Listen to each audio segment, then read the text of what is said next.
হরে Krishna everyone, আশা করি তোমরা সবাই খুব ভালো আছো, সুস্থ আছো। আমরা বেশ ভালো আছি।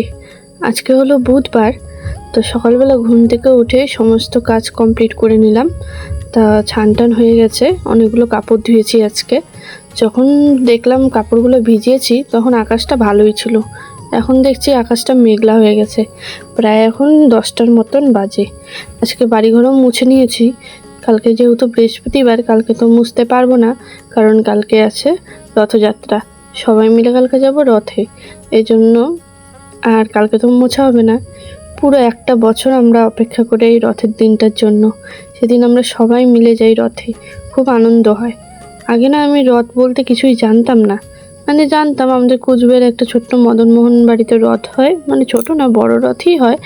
তো সেখানে হয়তো হঠাৎ 1-2বার গিয়েছিলাম, কিন্তু জানতাম না যে এত আনন্দও হয়।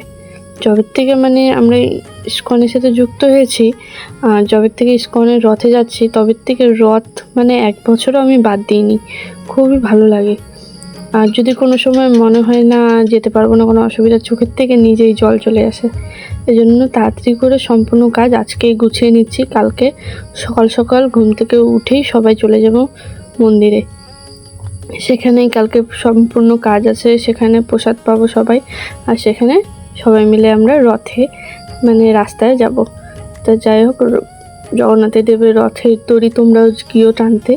তা আমার তো বাড়িঘর সব মুছেছি, তারপরে বিছানার চাদর পাতবো, তখন মনে পড়লো একটু ঘরটা একটু ঝুলঝুল হয়েছে। সকালবেলাটা একদমই সময় পাই না, যেহেতু প্রচুর কাজ থাকে। তা ভাবলাম এখন একটুখানি ঝুলটা একটুখানি হালকা হালকা করে ঝেড়ে নিই। তাই বেশি একটা ঝুল নেই, যেহেতু প্রায় আমি প্রতিদিনই ঘর ছাড়ার সময় হালকা হালকা ঝেড়ে নিই, তো ওই জন্য অল্পটুকুন যা আছে তাই। কালকে অবশ্য ফ্যান ট্যান এগুলো পরিষ্কার করেছিলাম, একদিনেই অনেকটা ধুলো জমে গেছে। তো দেখো, এদিকে আমি বিছনা টিছনা এগুলো সব কিছু ধুয়ে দিয়েছি, জন্য এগুলো সব ফাঁকা হয়ে গেছে। এগুলো ভাবছি একটু ভেজা ন্যাকড়া দিয়ে মুছে নিব। আর এইদিকে আমি একটা ব্রেঞ্চকে জুতার রাখার র্যাকও বানিয়ে দিয়েছি, আর অনেক কিছু রাখি এটার মধ্যে।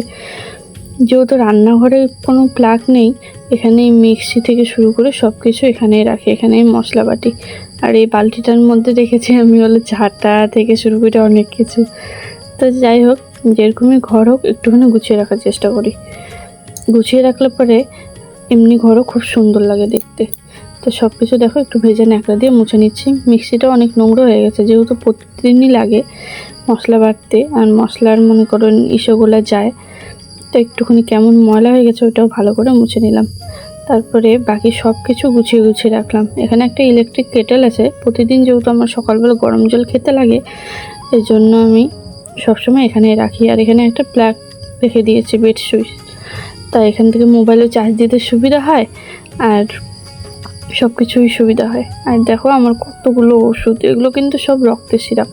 শরীরে রক্ত কম আসার জন্য প্রতি মাসেই ডাক্তার আমাকে এই রক্তের সিরাপগুলো দেয়, কিন্তু সিরাপগুলো কেমন লাগে, টেস্টটা ভালো লাগে না জন্য অর্ধেক খেয়ে অর্ধেক রেখে দিই। তারপরে আর খাওয়া হয় না, প্রচুর টাকা দিয়ে ওষুধগুলো আনা হয়, তারপরেও আর মনে থাকে না ওষুধগুলো খাওয়ার কথা। বলতে গেলে মনে না, অন্য ওষুধ দিব্যি খাই, এই ওষুধগুলো না একটু কেমন লাগে, এই জন্য খেতে ইচ্ছা করে না। তার মধ্যে হোমিও ওষুধের সিরাপগুলো তো এমনিতেই কেমন হয়। তারপরে দেখো এদিকে ড্রেসিং টেবিলটা পরিষ্কার করে নিচ্ছি। এই ভেজা ন্যাকড়া দিয়ে মুছতে মুছতে ড্রেসিং টেবিলের অবস্থাটাও হয়ে গেছে খারাপ। যখন নতুন ঘর হবে তখন ভাবছি নতুন একটা ড্রেসিং টেবিল নেব। এখন তো আমরা মেয়েরাই নিজেরা অনেক কিছু করতে পারি, যেহেতু সরকার আমাদের 3000 টাকা করে মাসে মাসে দিচ্ছে। আর কারা কারা অন্নপূর্ণা ভাণ্ডার পাও অবশ্যই কমেন্ট করে জানিও তো। এই দেখো এগুলো সব পরিষ্কার করলাম, একটু পরেই সব ধুলো ধুলো হয়ে যাবে। তো বিছনার চাদর থেকে শুরু করে সব পেতে নিয়েছি। আর ওইদিকে আমার একটা সিলিন্ডার আছে, যেখানে আমি অল্প অল্প করে টাকা জমাই। আর এই দেখো এগুলো সব কিছু সুন্দর করে গুছিয়ে নিয়েছি। এখন ওই কাপড়গুলোর ভরসা, কাপড়গুলো শুকাবে কি শুকাবে না। এদিকে একটু গুছানো বাকি আছে, ওগুলো পরে গুছাই। আর এই দেখো জিও মার্ট থেকে একটা পার্সেল এসেছে, ভাবি তোমাদের সাথে একটু শেয়ার করি। কয়টা গ্রোসারি আইটেমস দিয়েছি। তা ভেবেছিলাম বাজারে যাব, কিন্তু যে রাস্তার অবস্থা আর যেতে ইচ্ছা করলো না, তার জন্য ভাবলাম জিও মার্টেই অর্ডার দিয়ে দিই। কালকে রাত্রেবেলা অর্ডার দিয়েছিলাম, চলে এসেছে আজকেই। কিন্তু দুটো জিনিস আসেনি, মাথায় দেওয়ার একটা তেল অর্ডার দিয়েছিলাম, আর একটা বেকিং পাউডার, সেটা আসেনি। তো যাই হোক, এখানে অনেক কিছু আছে। তা কালকে কে কে রথে যাবে অবশ্যই কমেন্ট করে জানিয়ে তো। আমাদের কিন্তু জগন্নাথ দেবের রথের দড়ি টানতে লাগে, জগন্নাথ দেবের রথের দড়ি টানলে অনেক পুণ্য হয়। তো তোমরা অবশ্যই কালকে রথে যাবে আর রথের দড়ি টানবে। এটা দেখো একাদশীর তেল, সানফ্লাওয়ার তেল। যারা যারা একাদশী করে তারা তো জানোই এই তেলটা একাদশীর দিন খাওয়া যায়। এদিকে জিরা থেকে শুরু করে 5 ফোড়ন সবই অর্ডার দিয়েছি। তো যাই হোক, ছোটো মোটো ভিডিও করার চেষ্টা করি। ভিডিওটি কেমন লাগে, আমার ভিডিও কেমন লাগে অবশ্যই কমেন্ট করে সবাই জানিও। আর একটা কথা, কে কে অন্নপূর্ণা ভাণ্ডার পেয়েছো, যারা যারা আমার ভিডিও দেখো তারা তারা অবশ্যই কমেন্ট করে জানিও। আর কালকে রথে যাব, অনেক মজা হবে, অনেক ভিডিও করব, সুন্দর সুন্দর তোমাদের সাথে শেয়ার করব। আর এগুলো এনেছি সব কিছু ভগবানকে নতুন নতুন মানে সুন্দর সুন্দর রান্না করে দিব জন্য, তো সেগুলো তোমাদের সাথেও শেয়ার করব। এই দেখো একটা ময়দার প্যাকেট এনেছি, ময়দা দিয়ে একটা রেসিপি হয়, সেটাও শেয়ার করব। হরে কৃষ্ণা। ভিডিওটি ভালো লাগলে লাইক কমেন্ট শেয়ার করে দিয়ে পাশে থেকো। সবাই ভালো থাকো, সুস্থ থাকো। হরে কৃষ্ণা।